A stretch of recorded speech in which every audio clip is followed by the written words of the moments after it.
Another economic train wreck is coming in California. Hello, I'm Steve Forbes, and this is What's Ahead, where you get the insights you need to better navigate these turbulent times. California calls itself the Golden State, but its governance is pure lead. Never has an area with so much going for it in weather and natural beauty been so mismanaged by its politicians. The tax and regulatory wounds they inflict are nonstop, which is why businesses and people are fleeing. For the first time since it achieved statehood in 1850, California has been losing population. But the regulatory wreckers in Sacramento are still at it.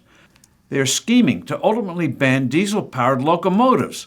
Older engines would be prohibited by 2029, and longer-distance freight trains would have to have zero emissions of carbon dioxide by 2035.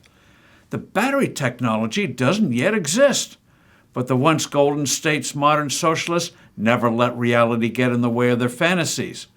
Railroads will have to make deposits running into the billions of dollars into a special fund so they could someday buy zero-emission locomotives. In other words, money that could be productively employed now instead would sit around unused to buy what may never exist. After all, zero-emission train engines would require batteries up to 10 times the size they are today. Go for smaller such engines?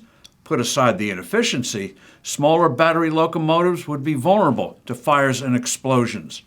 Given California's economic size, these regs would end up banning some 2/3 of the nation's locomotives from entering the state. California's socialists know this would be a neat way to coerce the rest of the country to follow what is California doing. Would this force more freight to supersized long-haul trucks? Not so fast. California has a mandate to force transition to electric trucks.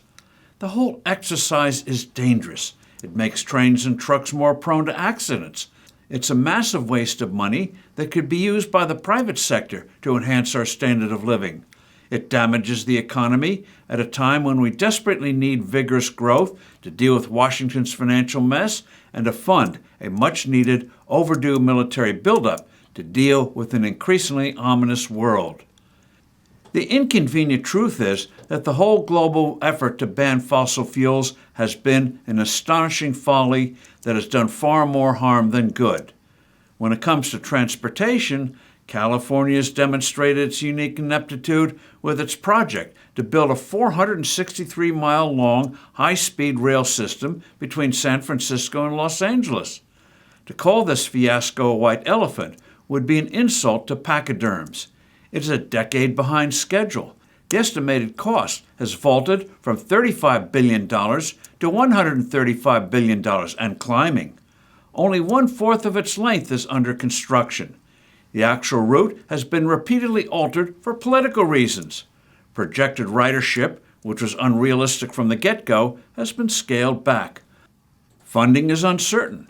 Sacramento is counting on a Democratic win this November to prevent a permanent derailment of this ill-begotten scheme. That bailout, however, is not going to happen. I'm Steve Forbes. Thanks for listening. Do send in your comments and suggestions.